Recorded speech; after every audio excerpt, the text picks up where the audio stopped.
Oh boy, let's talk about step canceling. One of the quintessential techniques that you can use to ensure that you look like a badass or a complete idiot in the middle of a fight. Step canceling is a natural extension of deck building. In building a deck, you look for the most utility you possibly can when selecting your moves. Step canceling is one such utility, and it means giving yourself additional options if you pick the right move for the job. Step canceling is a technique that when learned, you won't soon forget it. In fact, you'll probably think about it a lot more, and there's a good reason for it. It's a useful tool to have in your back pocket when you want to maximize your options. Now, how does it work? Well, step canceling takes advantage of Absolver's stance system. As we all know, there are 4 stances that your deck can fluidly run you through as you fight. However, it's interesting to note that a small amount of movement following the completion of a move will actually reset your string of attacks in that stance. By launching a move and then inputting a very small movement input, you effectively tell the game, I'm not mid-combo at all. And as a result, the stance that your last move puts you in is the stance you'll launch your next attack from. This is interesting as it allows you to jump to other parts of your deck or to restart a string entirely. A step cancel move is a move that begins and ends in the same stance, making it unique in its application of this mechanic.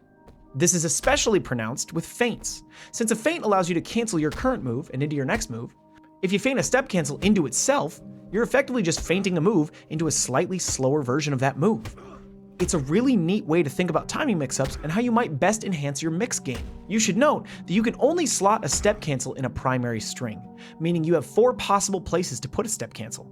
This is because an alternate attack cannot end in the same stance it starts in. It must take you into a new stance.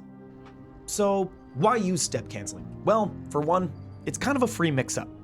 Let's say I'm just mixing the fuck out of this little statue here, okay? And they are expecting my normal follow-ups after a move like underknee kick.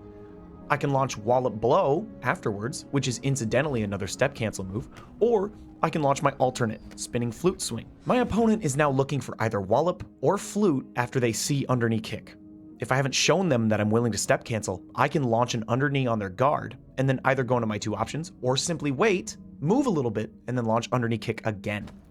It's a mix-up that'll work successfully the first time or two, but as your opponent catches on and begins respecting your options, they'll be on the lookout for that.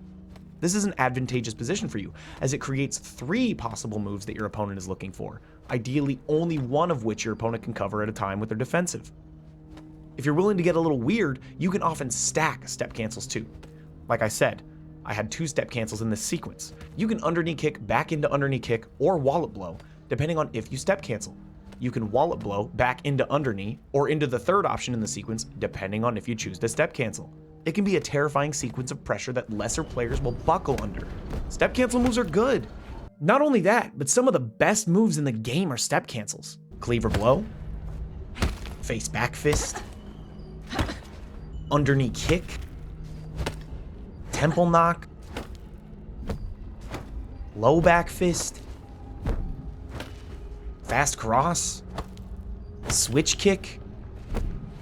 These aren't even all of the moves, but they're all great moves. And part of the reason they're great is because they're step cancelable. Now, a note at the end of this bit here. A step cancel move can be good on its data alone, and the fact that you can cancel back into it. But you should also pay attention to the feint point and how long the recovery is for each move.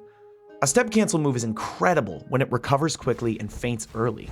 A move with a long recovery or an awkward feint point still retains utility as a step cancel, but a weakness in these 2 features make it more of a liability than its counterpart. Something to keep in mind is that the faster a step cancel is, typically the more utility you can get out of it. Slow step cancels aren't bad, but they're less useful because they're less jab resistant than fast ones. So how do you figure out making use of moves like these? Well, frankly, you just gotta feel them out. I'd say take your step cancels into meditation and get a feel for their timing. How long do you have to wait before you can step and cancel back into it again? What about when you feint and then step cancel back into it? These are the 2 sorts of timings you'll want to get down, as they encapsulate pretty much all of the utility of step canceling for you.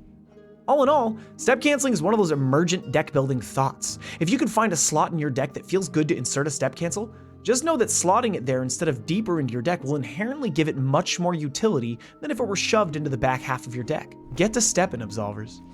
This has been Fundies.